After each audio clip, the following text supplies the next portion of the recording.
Shalom Bapak Ibu sekalian, selamat pagi semuanya, salam sejahtera menyertai kita. Ada salam dari majelis dan jemaat dari GKM Sumbersari Indah. Biarlah kita bisa menikmati Prapaskah ini untuk membuat hati kita makin bersyukur dan juga menikmati bagaimana karya Tuhan telah menyelamatkan kita dengan mengingat karyanya di salib. Bapak Ibu sekalian, mari kita berdoa sebelum kita sama-sama merenungkan firman Tuhan pada hari ini. Bapa Surgawi, biarlah kiranya Engkau yang berkenan untuk berbicara kepada kami. Kami semua rindu untuk melihat bagaimana Engkau menuntun kami lewat firman-Mu ini. Kuatkanlah iman kami, yakinkan kami dari firman-Mu ini. Tolong kami Bapa. Terima kasih Tuhan Yesus. Amin. Bapak sekalian, hari ini kita akan merenungkan satu tema dengan judul Yesus Anggur Baru yang Sejati. Namun saya ingin mencoba mempertajamnya sesuai dengan bacaan kita. Nanti kita akan melihat dan membaca dari Yohanes pasal 2 ayat 1 sampai 11. Saya ingin menambahkan satu kata di sana, Yesus air anggur baru yang sejati. Ya, air anggur baru yang sejati. Mari kita membuka Yohanes pasal 2 ayat 1 sampai 11. Demikianlah firman Tuhan dari Injil Yohanes pasal 2 ayat 1 sampai ke 11. Pada hari ketiga ada perkawinan di Kana yang di Galilea dan ibu Yesus ada di situ. Yesus dan murid-muridnya diundang juga ke perkawinan itu. Ketika mereka kekurangan anggur, ibu Yesus berkata kepadanya, "Mereka kehabisan anggur." Kata Yesus kepadanya, "Mau apakah engkau dari aku, Ibu? Saatku belum tiba." Ibu Yesus berkata kepada pelayan-pelayan, "Apa yang dikatakannya kepadamu, lakukanlah itu." Di situ ada 6 tempayan yang disediakan untuk pembasuhan menurut adat orang Yahudi. Masing-masing isinya 80 atau 120 liter. Yesus berkata kepada pelayan-pelayan itu, "Isilah tempayan-tempayan itu penuh dengan air." Mereka pun mengisinya sampai penuh. Sesudah itu, kata Yesus kepada mereka, "Sekarang cedoklah dan bawalah kepada pemimpin pesta." Lalu mereka membawanya. Pemimpin pesta itu pun mencicipi air yang telah menjadi anggur itu. Ia tidak tahu dari mana datangnya, tetapi pelayan-pelayan yang mencedok air itu mengetahuinya. Setelah itu ia memanggil mempelai laki-laki dan berkata kepadanya, "Setiap orang menghidangkan anggur yang baik dahulu, dan sesudah orang puas minum, barulah yang kurang baik. Tetapi engkau menyimpan anggur yang baik sampai sekarang." Hal itu dilakukan Yesus di Kana yang di Galilea sebagai yang pertama dari tanda-tandanya, dan dengan itu ia telah menyatakan kemuliaannya dan murid-muridnya percaya kepadanya. Bapak Ibu yang kekasih di dalam Tuhan, bagi kita sebagai orang tua gitu ya, khususnya kita yang sudah memiliki anak yang remaja, seringkali kita itu masih suka kepo ya. Anak makin gede kita makin kepo. Kita sering kali bertanya, "Mau kemana kamu?" Ya kan? "Ini udah malam, jam berapa pulang?" Kita WA, kalau WA nggak dijawab sampai kita telepon. Anak saya yang laki-laki suka begitu. Itu mama yang cerewet. Jadi kalau udah lewat jam 11 nih belum pulang-pulang gitu ya. Udah khawatir gitu ya. Saya sebagai papanya terkadang cuma titip pesan, "Tolong teleponin anak saya." Karena saya tahu jawabannya sama. Jawabannya sama. Entar laginya itu bisa 15 menit, 1 jam bahkan. Kalaupun ditanya lagi di jalan, itu pasti gitu ya. Yang kadang-kadang sampai suka ngomong begini, "Kepo amat sih mah." Gitu lah. Kepo amat sih mah. Bapak Ibu sekalian, kita itu pengen tahu ya kadang-kadang keadaan anak. Kalau dijawab seperti itu, gimana perasaan kita? Saya sebagai papa kadang-kadang suka ketok pintu kamar untuk menghargai privasi anak saya. Apalagi anak perempuan saya, buka gitu ya. Ci, lagi ngapain? Udah sih, tutup pintunya. Urusan saya. Gua cuma pengen tahu lu ngapain. Lu suruh gua tutup pintu lagi, lu pakai gaya usir gua begitu lagi. Terkadang kita sebagai orang tua itu ngerasa, aduh, ini anak gitu ya, kayak udah makin jauh aja. Gitu. Bapak Ibu sekalian, seringkali kita merasa tidak nyaman ketika udah besar dan mereka sering menunjukkan satu sikap, ini bukan urusanmu lagi, ini urusan saya. Sebagai orang tua sering merasa tidak nyaman. Ada kalanya bahkan ada orang tua yang ketidaknyamanannya diekspresikan dengan sikap rasa marah, rasa kesal. Waktu Tuhan Yesus bersama dengan muridnya dan mamanya, Maria, mereka diundang dalam sebuah pernikahan. Sebuah tempat yang butuh waktu dari tempat asal mereka untuk melakukan perjalanan ke kota Kana di Galilea. Sepertinya saya menduga bahwa Maria orang yang memiliki peran di dalam pesta itu. Dan pesta itu sepertinya sudah berlangsung beberapa waktu lamanya. Kenapa saya bisa bicara seperti itu Bapak Ibu sekalian?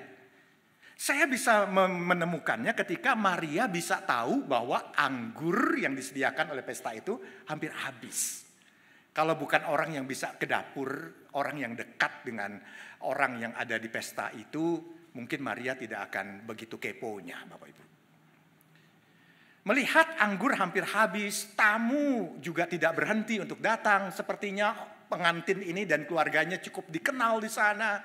Maria mulai mempunyai kekhawatiran, jangan-jangan nanti sang pemilik pesta ini jadi cemoohan. Ya biasa ya kadang-kadang kita gitu ya.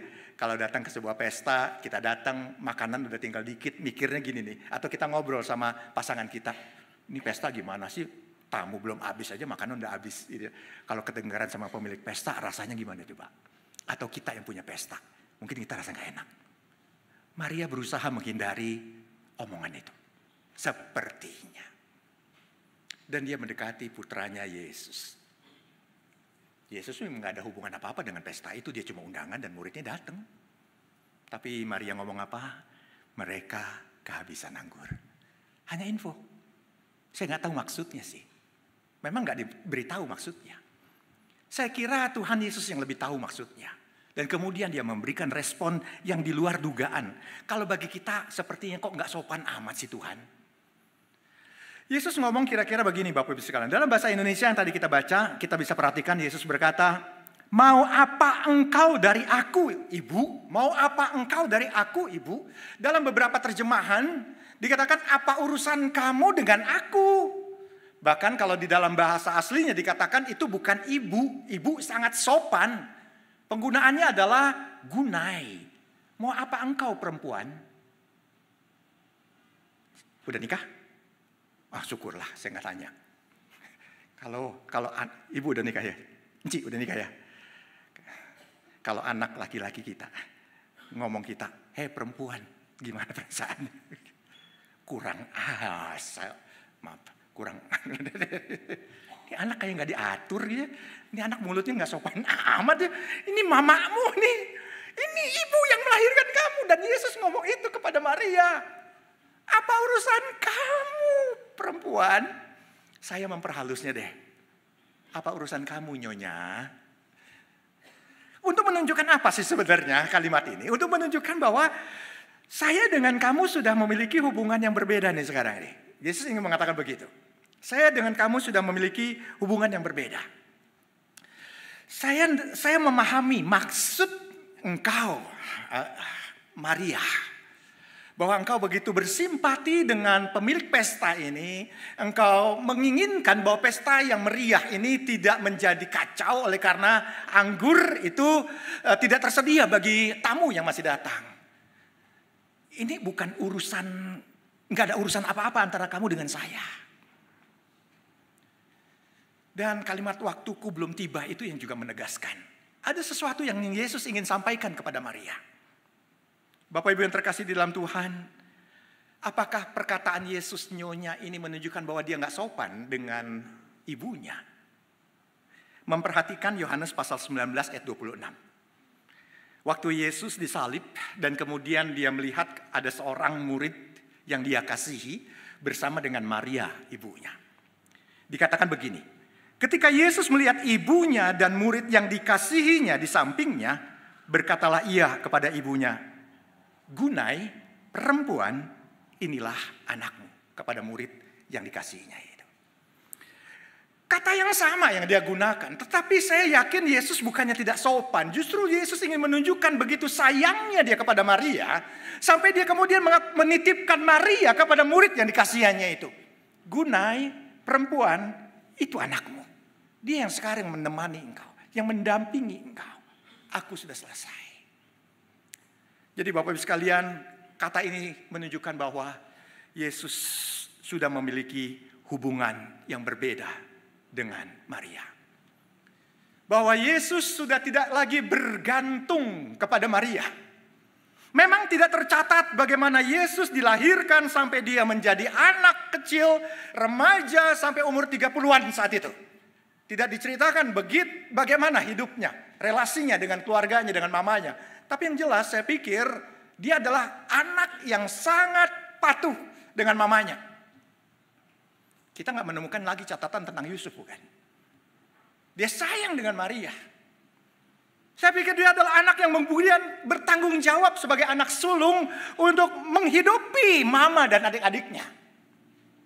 Tetapi saat itu dia harus meninggalkan semuanya.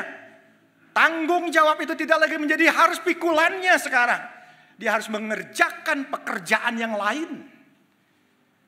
Dan dia harus bergantung kepada yang lain, bukan lagi Maria harus menggantungkan hidupnya kepada dirinya. Dan dia harus bergantung kepada Maria dengan bertanggung jawab memberikan nafkah buat sang ibu. Dia harus bergantung kepada Bapa yang di surga.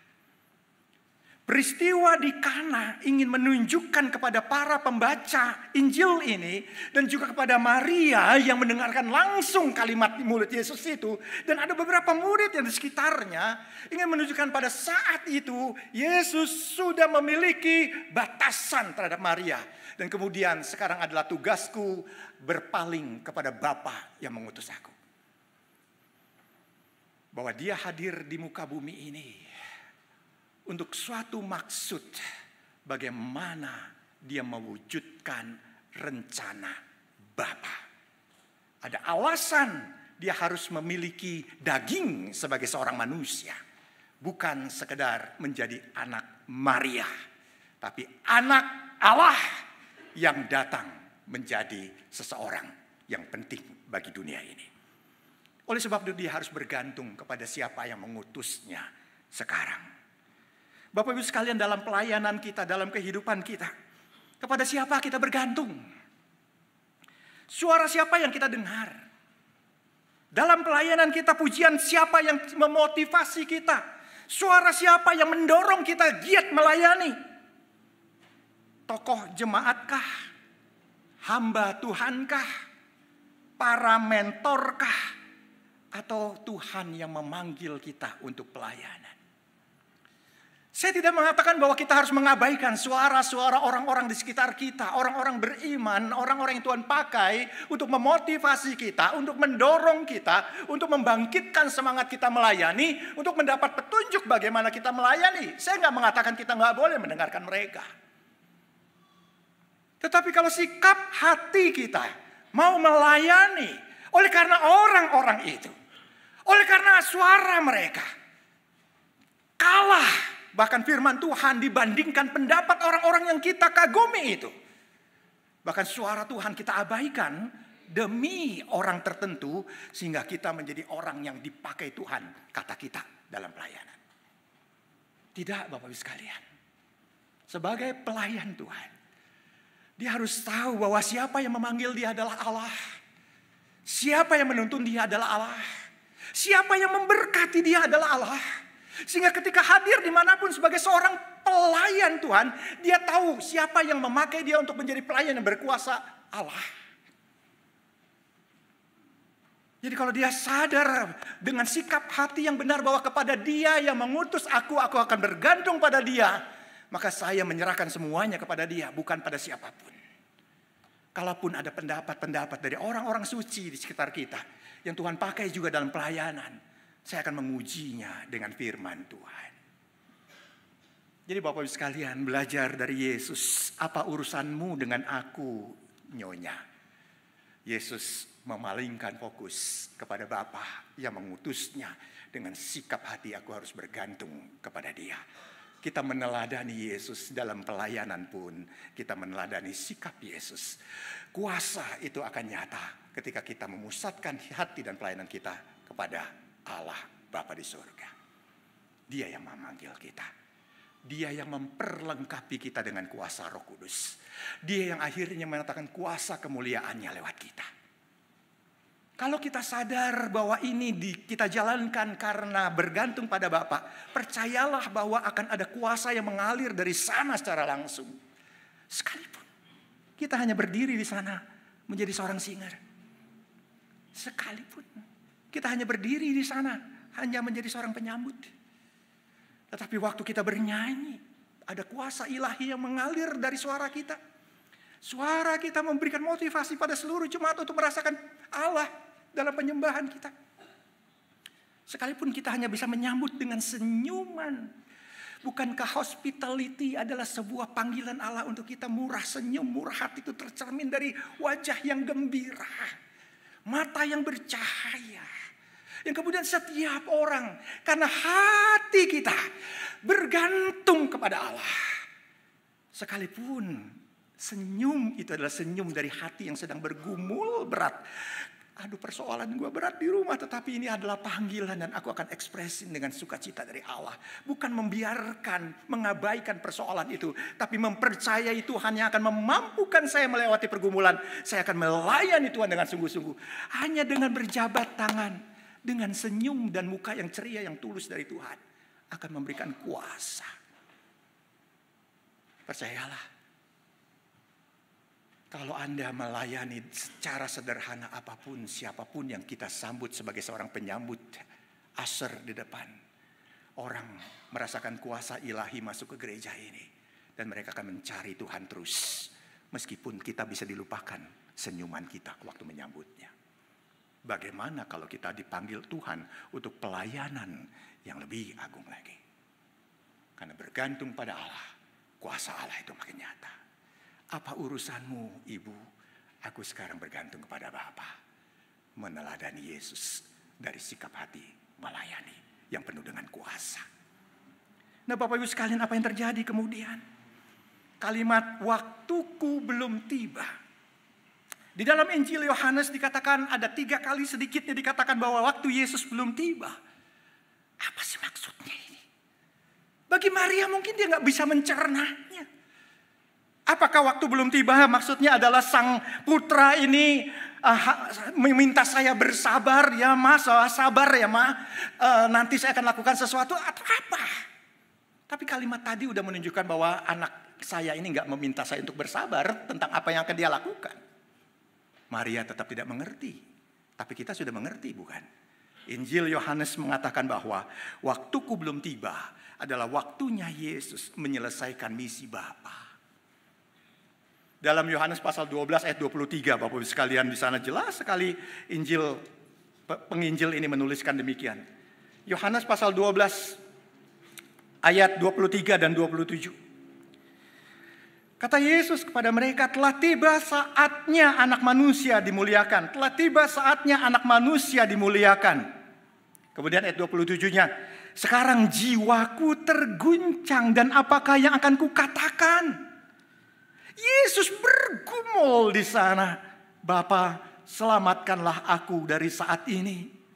Tidak, sebab untuk itulah aku datang ke dalam saat ini. Yesus ingin menunjukkan bahwa pada saatnya tiba itu dia sendiri susah hati. Dia bergumul. Apa yang membuat dia bergumul?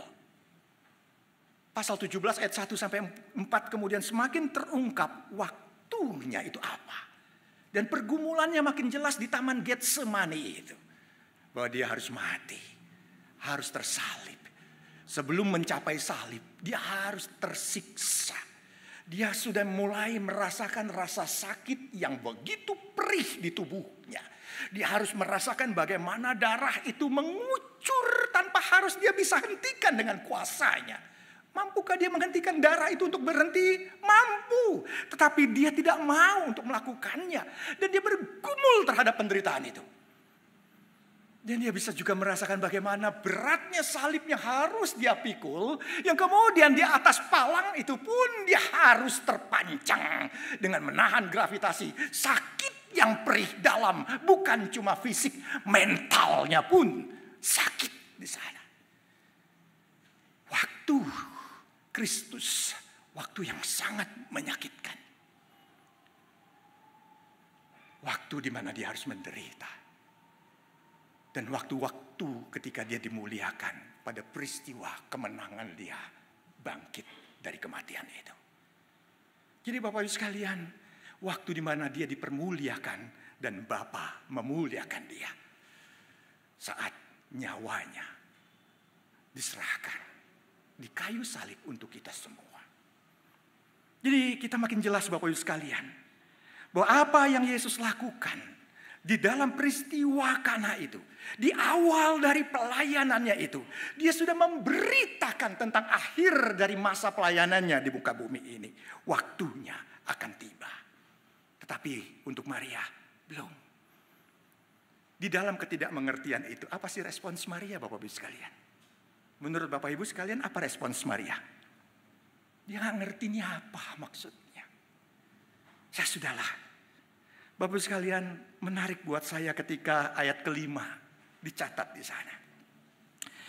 Ibu Yesus berkata kepada pelayan-pelayan, apa yang dikatakannya kepadamu, lakukanlah itu. Semakin tegas ya kalau dia ini adalah orang yang dekat dengan pemilik pesta. Karena dia punya otoritas untuk memberi perintah tuh. Kayak IO gitu ya. Yang kemudian kalau anakku ngomong, lakukanlah. Apa respons Maria Bapak Ibu sekalian? Maria menunjukkan tanda iman. Tidak mengerti apa yang dimaksudkan oleh anaknya. Tetapi dia di sana menunjukkan tanda iman bahwa dia mengakui kekuasaan dan kedaulatan putranya Yesus Kristus. Lakukanlah apa yang dia perintahkan. Kalau bukan dari iman, nggak berani dia akan memerintahkan pelayan itu lakukan apa yang diperintahkan oleh Yesus. Kalau dia ragu-ragu, nggak akan berani dia ngomong begitu Bapak Ibu sekalian. Tapi karena dia percaya siapa yang ngomong itu, maka dia katakan lakukanlah apa yang diperintahkan. Dan tanda iman ini juga indah buat bagi kita Bapak Ibu sekalian. Karena Maria mengekspresikan sebuah keyakinan apa yang dilakukan Kristus adalah tindakan yang paling indah dan tindakan yang terbaik pada saat itu di dalam pesta itu.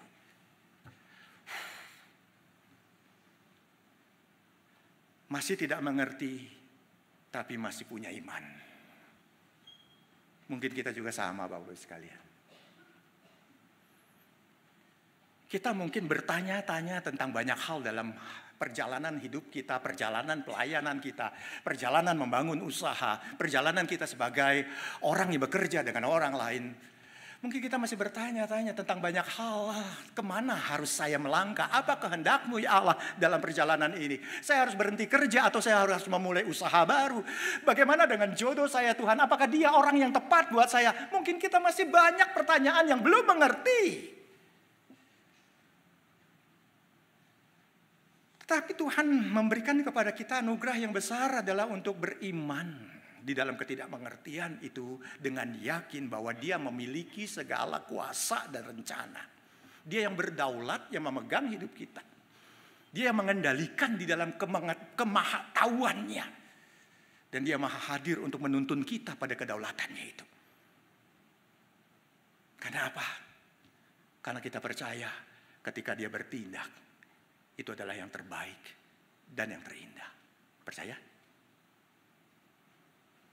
Saya masih belum mengerti Tuhan.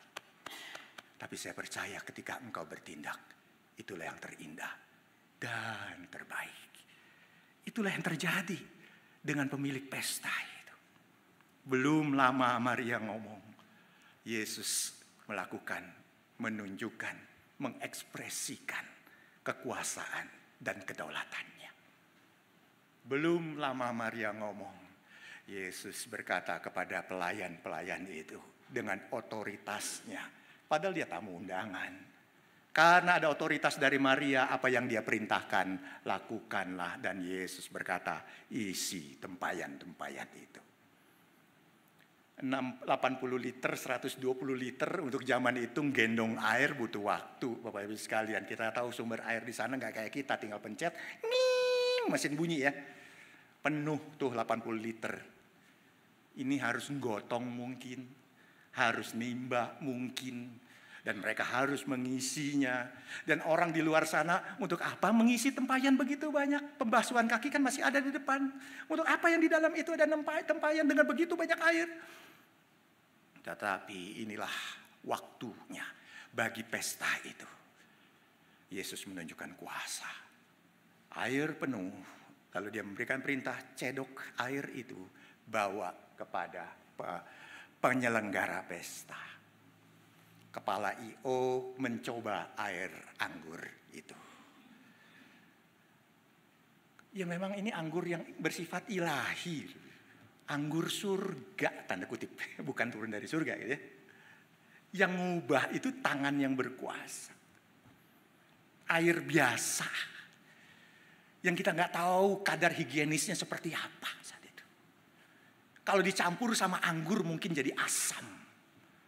Ada campur tangan kuasa ilahi dalam proses perubahan air anggur itu. Menjadi anggur terenak yang tersedia di pesta itu. Bapak Ibu sekalian, buat saya ini luar biasa. Ketika dia bertindak. Ketika ada orang yang sungguh-sungguh beriman kepada kuasanya. Ada orang-orang yang bergantung penuh kepada dia. Maka hal luar biasa akan terjadi. Siapakah pemilik pesta itu? Yesus nggak peduli. Tapi di situ Yesus sedang menunjukkan siapa dirinya. Waktu dia menunjukkan siapa dirinya di pesta itu, istimewanya adalah pemilik pesta itu mendapatkan berkah yang istimewa. Saya yakin ini keluarga yang sangat diberkati nih kalau mereka suami istri yang menikah itu ya luar biasa. Dihadiri oleh Kristus, bukan tentang fisiknya. Ada kuasa ilahi menaungi pesta itu. Ini keluarga bahagia sekali dan saya yakin Tuhan menuntun mereka. Itu hanya dugaan saya. Bapak Ibu sekalian, ketika Yesus hadir, dan kita meyakini kehadirannya dengan iman, dengan yakin pada waktu tindakannya. Maka kita akan mengalami berkah yang istimewa. Percayalah itu. Setiap kehadiran Allah dalam kehidupan kita itu istimewa. Dan akan ada dampak yang istimewa. Makanya saya percaya Bapak Ibu sekalian. Dalam pelayanan gerejawi pada hari ini luar biasa bukan karena pelayan-pelayannya, bukan karena saya. Tapi terpujilah Tuhan di Prapaskah ini kita diingatkan seperti pesta Kana. Bahwa dia hadir dan memberikan keistimewaan ketika dia hadir bersama umatnya yang beriman pada dia. Kalau Bapak Ibu sekalian saat ini menantikan keistimewaan dari tangannya yang terulur, nggak usah menunggu. Karena dimanapun Anda berada, Yesus ada bersama dengan engkau. Di situlah sebenarnya tinggal Anda beriman dan menunggu, bersabar dan saksikan. Satu waktu ketika dia membuat semuanya jadi istimewa. Dan kita hanya bisa berkata, terpujilah Tuhan. Bapak Ibu sekalian, pernikahan di Kana bukan tentang peristiwa air menjadi anggur semata. Mukjizat air menjadi air anggur. Kita bisa lihat ada dua hal di sana. Yang pertama, Bapak Ibu sekalian. Pesta itu menjadi istimewa karena saat itu Sang Mesias menyatakan dirinya. Di tempat itulah Sang Mesias menyatakan dirinya. Ketika para nabi penulis PL berulang kali berbicara tentang sosok perjanjian itu, semuanya menunggu. Bahkan sampai mereka dibuang ke Babel, balik lagi, mereka menunggu mana raja yang adil itu.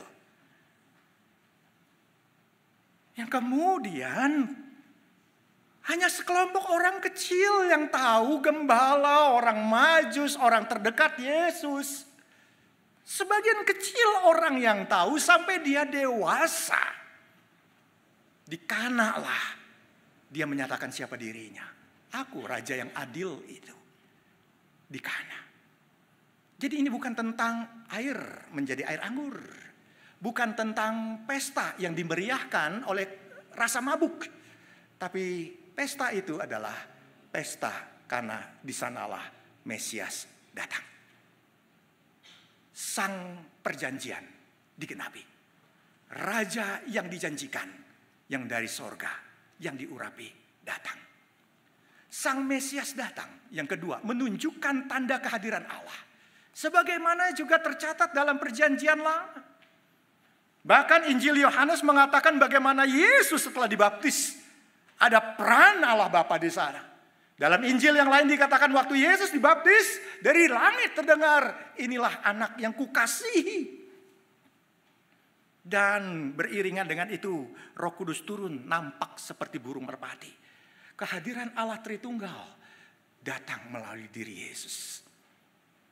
Dan Yesus menyatakan kerajaan Allah sudah dekat, sudah nyata. Pesta Kana menunjukkan itu. Dan Bapak Ibu sekalian, hal ini meyakinkan kita pada akhirnya. Yohanes 17 ayat 2 sampai 3 di dalam doanya Yesus berdoa kepada Bapa. Engkau yang memberikan kepadanya, kepada dirinya kuasa atas segala hal yang hidup. Supaya ia memberikan hidup yang kekal kepada semua yang telah engkau berikan kepadanya. Inilah hidup yang kekal, yaitu mereka mengenal engkau, satu-satunya Allah yang benar. Dan mereka mengenal Yesus Kristus yang telah engkau utus. Di Kana, Yesus menunjukkan itu.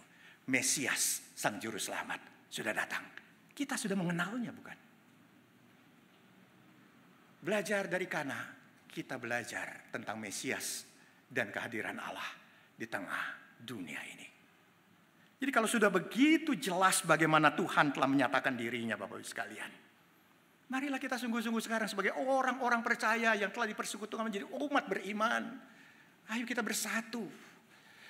Kita selaras bersama mengekspresikan keselamatan kita dan kita beritakan.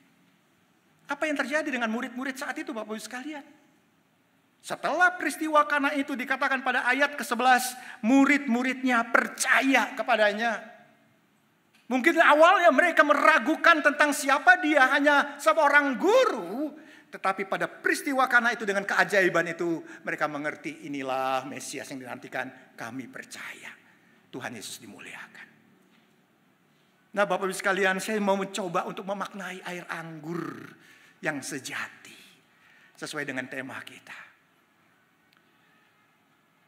Apa kaitan Yesus ketika dia melakukan mukjizat air anggur ini? Pernahkah Yesus menyebut dirinya sebagai air anggur? Yuk kita perdalam lagi yuk. Satu langkah lagi ya. Kita mohon hikmat Roh Kudus nih. Saya lihat udah pada kapan Pak Eko selesai khotbahnya gitu ya. Satu langkah lagi. Kita coba memahami kaitan bagaimana air anggur itu dengan tanda perjanjian. Mari kita perhatikan. Saya mengajak kita memperhatikan Matius pasal 26. Matius 26 saya membacakan ayat yang ke-27.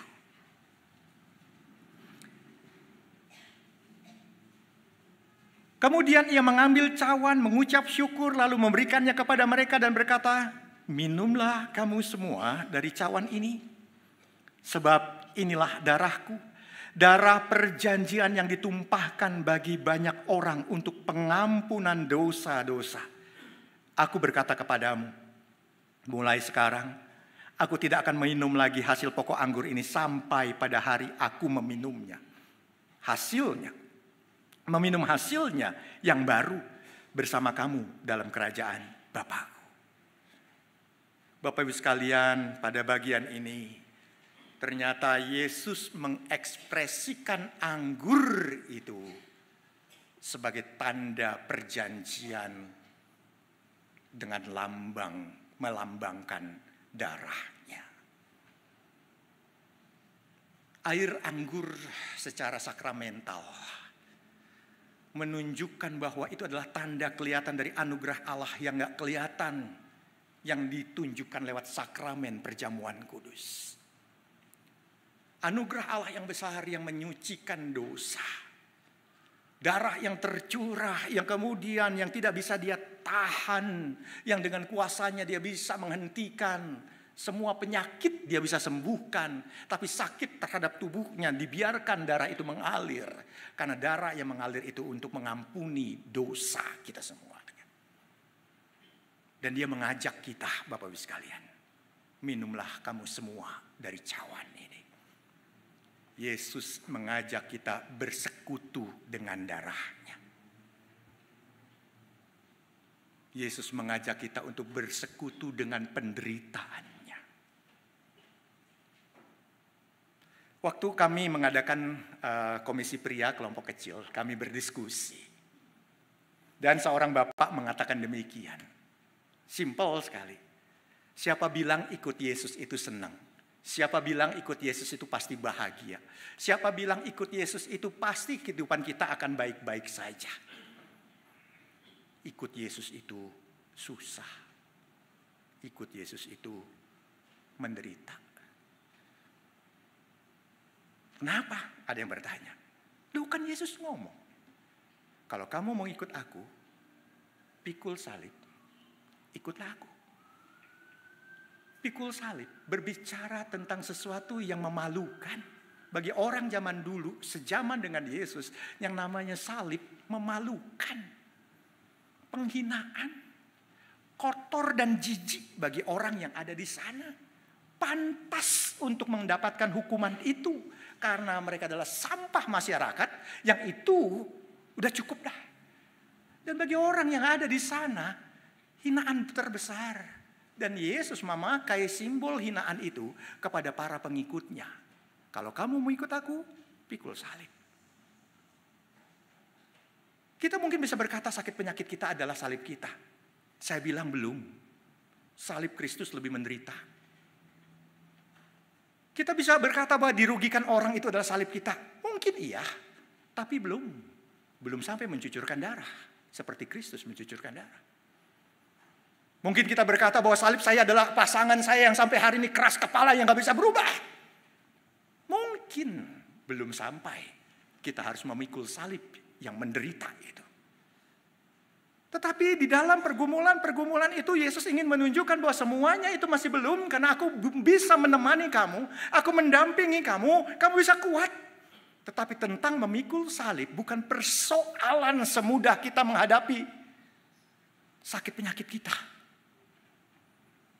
Memikul salib adalah persoalan bagaimana kita menderita bersama dengan Dia, tersalib itu, bersekutu dengan darahnya. Jadi minumlah kamu semua dari cawan ini. Inilah darah perjanjian. Yesus mengajak kita berpartisipasi dengan dirinya. Prapaskah ini mengajak kita untuk berpartisipasi dengan dirinya. Sampai puncaknya Jumat Agung kita disatukan dalam tubuh Kristus. Dipersekutukan di dalam darahnya. Mengingat bagaimana Dia telah berkorban bagi kita. Dan mengingat Dia hadir mencurahkan berkat surgawi dengan persekutuan di dalam darahnya. Dengan darahnya kita berdamai dengan Bapa di surga. Dengan darahnya kita selalu dapat janji Immanuel. Dengan darahnya Bapa berkenan menjadi ayah kita.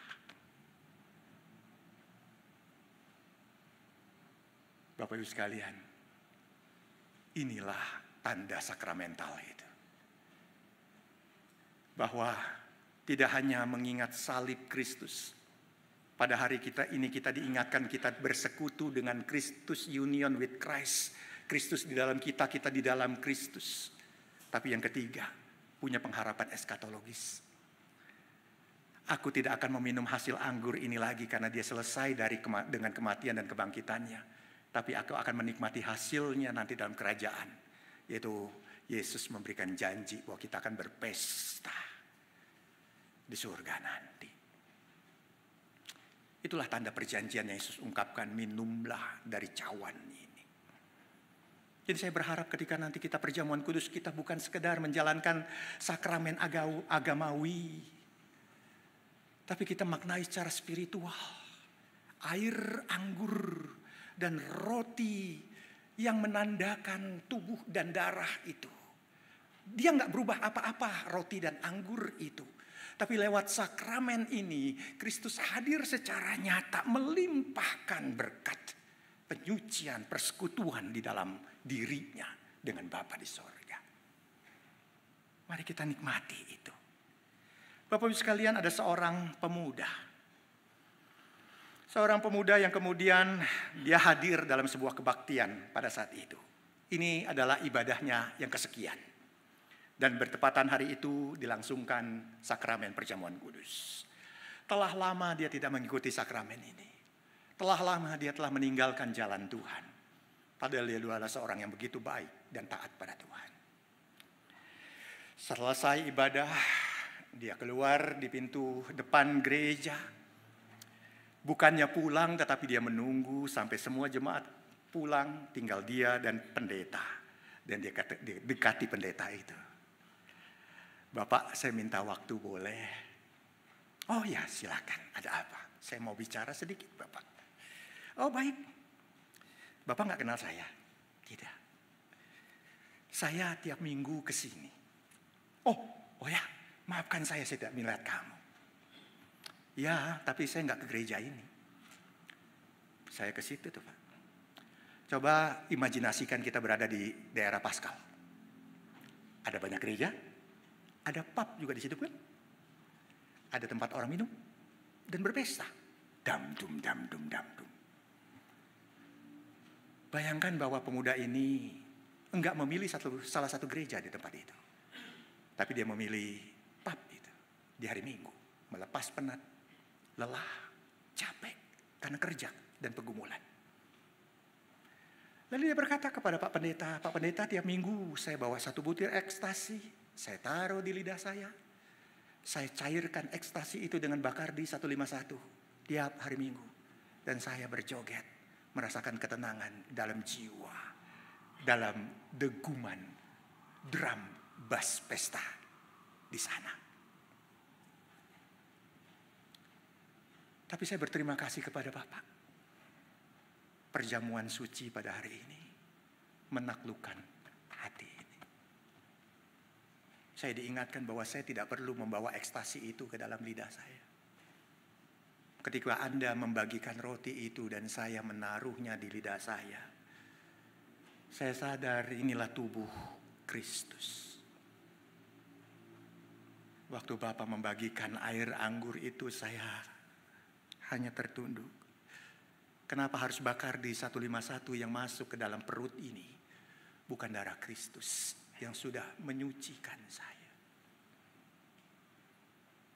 Bapak mengingatkan saya, kerajaan itu sudah dekat. Waktu saya makan dan minum, saya sadar bahwa saya sudah berada dalam kerajaan itu. Tapi saya tersesat. Terima kasih ya Pak ya. Engkau mengingatkan siapa Kristus buat saya. Sakramen perjamuan kudus bukan sakramen hanya untuk kita lewatkan sebagai acara gerejawi. Tapi kita harus yakin di sana Yesus hadir bagi kita semua. Apa respons kita ketika Yesus menyatakan kemuliaannya? Ketika Yesus hadir dalam kebesarannya, mengundang kita, ambillah, makanlah, inilah tubuhku. Apa respons iman kita ketika dia mengambil air cawan yang berisi air anggur itu dan dia berkata, minumlah kamu semua dari air anggur yang sejati ini. Inilah darahku yang menyucikan engkau. Apa respons kita ketika dia dalam kemuliaan yang berkata, marilah, datanglah. Respons hati yang bertekad untuk hidup suci, yang bersekutu dengan Kristus untuk berani memikul salib dan mengalami kuasa dalam setiap tindakan kita. Karena itulah yang Yesus tunjukkan lewat pernikahan di Kana. Biar kiranya kita semua menjadi orang-orang yang penuh dengan kuasa, dengan iman yang setia pada Kristus. Kita selalu mengalami keyakinan dan diteguhkan setiap kali kita bersekutu di dalam perjamuan. Kita makin diteguhkan untuk terus bergantung pada Allah dalam hal apapun. Dan biarlah Tuhan dimuliakan lewat tubuh yang sangat terbatas ini. Tuhan memberkati kita. Mari kita berdoa.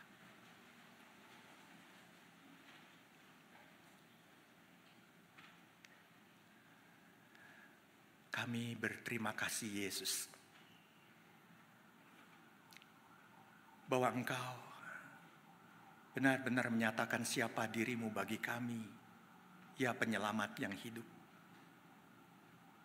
Bahkan Engkau selalu mengundang kami untuk bersekutu di dalam darah-Mu, air anggur yang sejati. Dan saat ini biarlah kiranya kami boleh menikmati Engkau sepanjang hidup kami. Kuatkanlah iman kami. Nyatakanlah kuasa ilahi lewat pekerjaan kami, pelayanan kami, tingkah laku kami. Karena kami yakin kehadiran-Mu itulah yang kami nantikan di dalam setiap bagian hidup kami. Oh Tuhan, biarlah tuntun kami untuk menjauhkan dosa, agar kemuliaan Bapa tidak tercemar. Terima kasih Yesus. Ya Roh Kudus, bantu kami agar firman terus berbicara di hati ini. Amin. Tuhan Yesus memberkati kita semua.